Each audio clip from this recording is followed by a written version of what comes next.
Assalamualaikum dan salam Sarawakku sayang. Bersama saya Hafizah Munirah Maharap. Memulakan berita malam ini dengan jualan tiket Festival Muzik Hutan Hujan Dunia RWMF mendapat sambutan yang memuaskan dengan sebanyak 7,000 tiket berjaya dijual setakat ini. Menteri Pelancongan Industri Kreatif dan Seni Persembahan Sarawak Datuk Seri Abdul Karim Rahman Hamzah dalam sidang media di Kuching pada Selasa memberitahu sasaran keseluruhan tiket untuk dijual pula adalah sebanyak 12,000 tiket. So for Rainforest World Music Festival, we are only targeting 12,000 for this year, and so far we have managed to sell 7,000 tickets, which is really very good. It's more than what. Tapi kita berharap dapat mencapai 12,000 untuk kita target of 12,000. Terdahulu, Datuk Seri Abdul Karim yang juga Menteri Belia, Sukan dan Pembangunan Usahawan Sarawak telah menyempurnakan pelancaran buku RWMF yang berjudul The Rainforest World Music Festival, A Journey of 25 Years. Mengulas mengenai buku itu, beliau memberitahu ia berkisar tentang perkembangan festival tersebut serta pemuzik tempatan Sarawak yang terlibat dalam festival berkenaan. Told in glorious technicolor, this new book takes us from the very beginning of the rainforest, when I was informed there were just 300 people at that time. I was not there. I was still a young student at the time. Can't afford to go to the rainforest probably at that time. There were just 300 people turning up at Sarawak Cultural Village for a small gathering of the world music fan. It brings us through the years of its growth into one of the best loved and most celebrated festival in the world. It is one of the best loved and most celebrated festival in the world, and then into its transformation, first into Malaysia's pioneering fully virtual experience, and finally into its transition into the incredible hybrid experience about to be launched this year, another Malaysian first. Dalam program berasingan di Miri, Datuk Seri Abdul Karim berkata Pertubuhan Belia Kebangsaan Bersatu Sarawak Sabarkas merupakan sebuah pertubuhan belia yang sangat aktif dalam usaha membangunkan golongan tersebut di Sarawak. Jelas beliau, golongan belia merupakan penentu dan pemimpin masa depan sesebuah negeri dan negara. Tapi menjadi ahli seberkas kita ada tanggungjawab juga.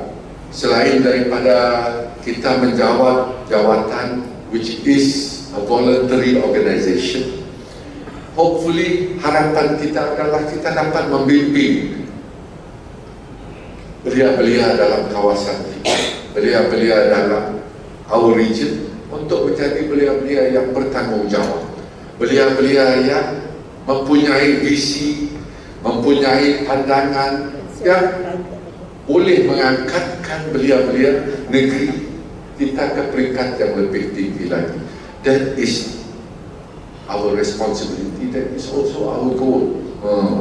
Beliau berkata demikian ketika berucap pada Majlis Haikti Gawai Raya Presiden Sabarkas bersama Sabarkas Cawangan Zon Utara di Hotel Imperial Miri. Majlis tersebut diadakan khas untuk memberi peluang kepada ahli Sabarkas merapatkan hubungan serta silaturahim dalam kalangan ahli sempena meraihkan sambutan Hari Raya Aidilfitri dan Gawai Daya. Untuk rekod, sebanyak 17 Sabarkas Cawangan Zon Utara hadir pada majlis itu.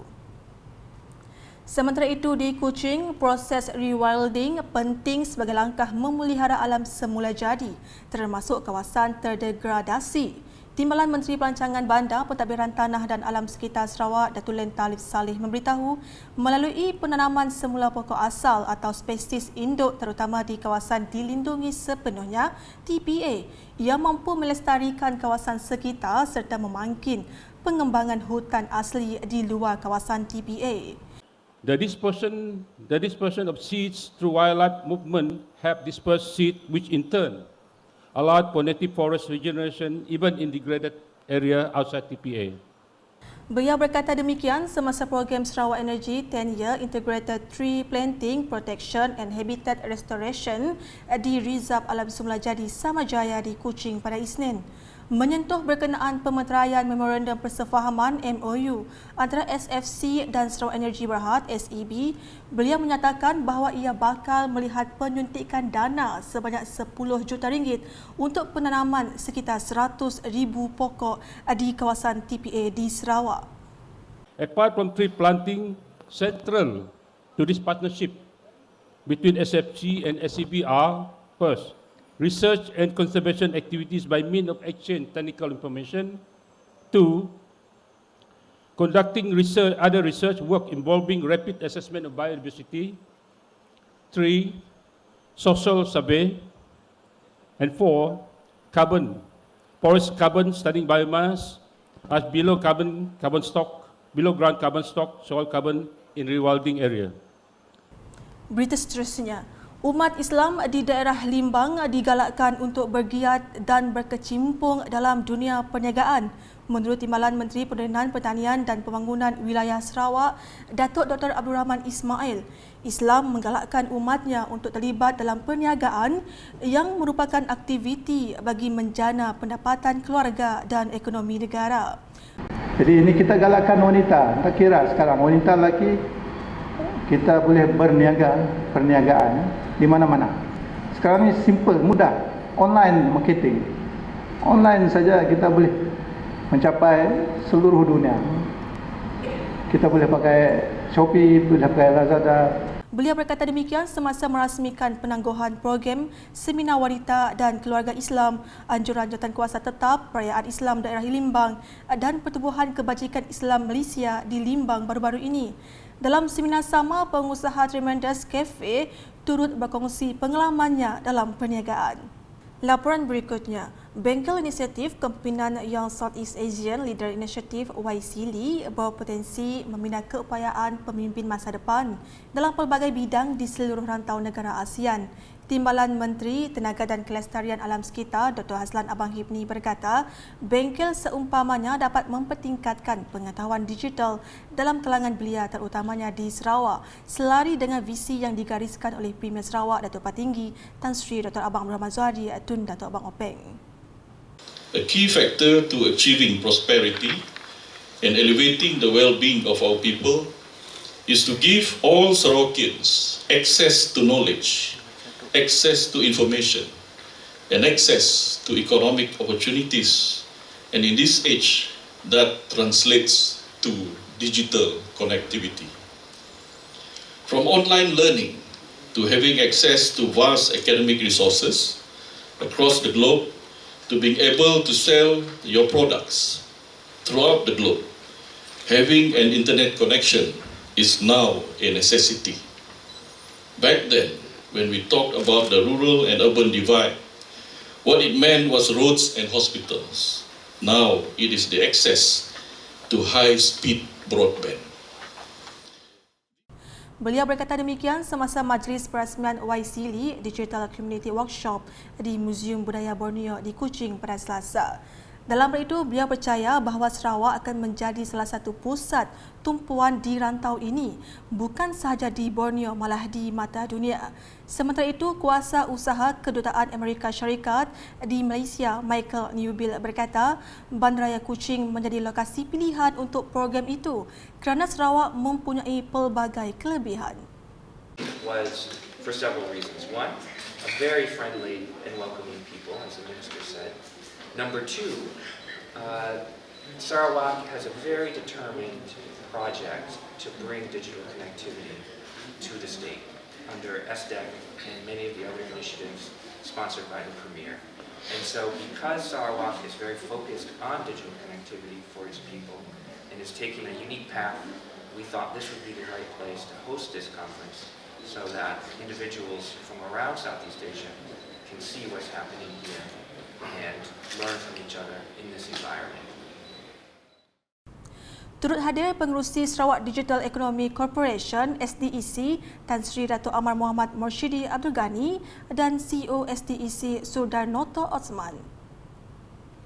Sementara itu, Pusat Kecemerlangan Prestasi Sarawak Skop dengan kerjasama Asia School of Business ASB dan Pusat Biodiversiti Sarawak mengadakan bengkel kesedaran persekitaran, sosial dan tadbir urus ESG dengan tema Driving the Green Agenda pada Selasa. Bengkel tersebut diadakan bersempena Persidangan Ekonomi Digital Antarabangsa Sarawak IDEX 2022 sebagai sebahagian daripada program satelit Digital IDEX.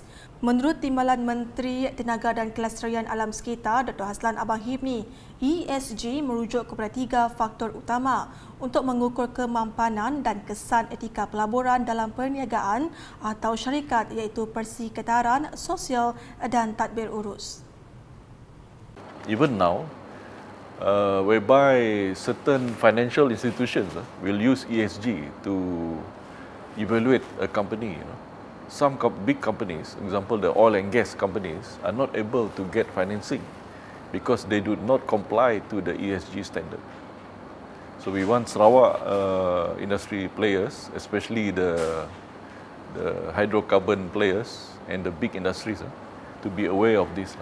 Yeah.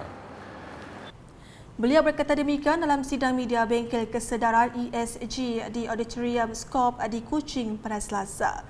Tambah Dr. Haslan, penganjuran bengkel itu sebagai inisiatif untuk mendisiplinkan industri-industri besar di Sarawak dalam membangunkan minda pemeliharaan ekologi dan alam semula jadi.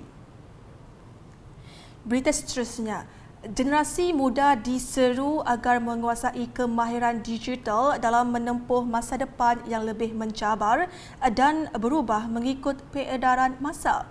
Timbalan Menteri Pengurutan Sarawak, Datuk Dr. Jerib Susil memberitahu ini juga untuk memperkasakan lagi golongan tersebut untuk lebih berdaya saing dan tidak tergugat dengan perkembangan teknologi yang berlaku seperti kehadiran Artificial Intelligence (AI).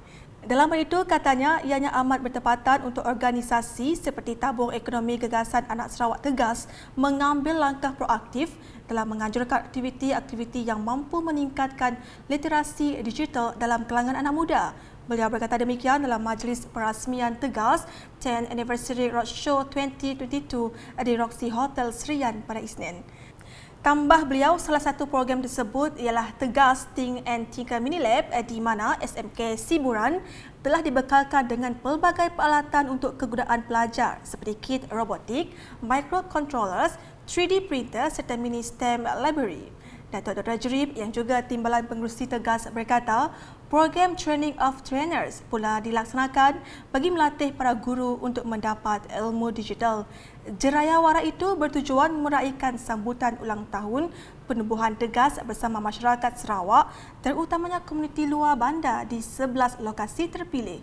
Ia dimulakan di Serian dan seterusnya ke Debak, Seriaman, Sarike, Bintagor, Kapit, Balimian, Marudi, Limbang, Betung sebelum berakhir di Kuching pada 16 Julai depan. Sekian edisi malam bersama saya Hafizah Munirah. Berita lebih lanjut boleh didapati di semua platform media sosial UKAS termasuk portal ukas.sarawak.gov.my dan UKAS Channel di YouTube. Salam UKAS.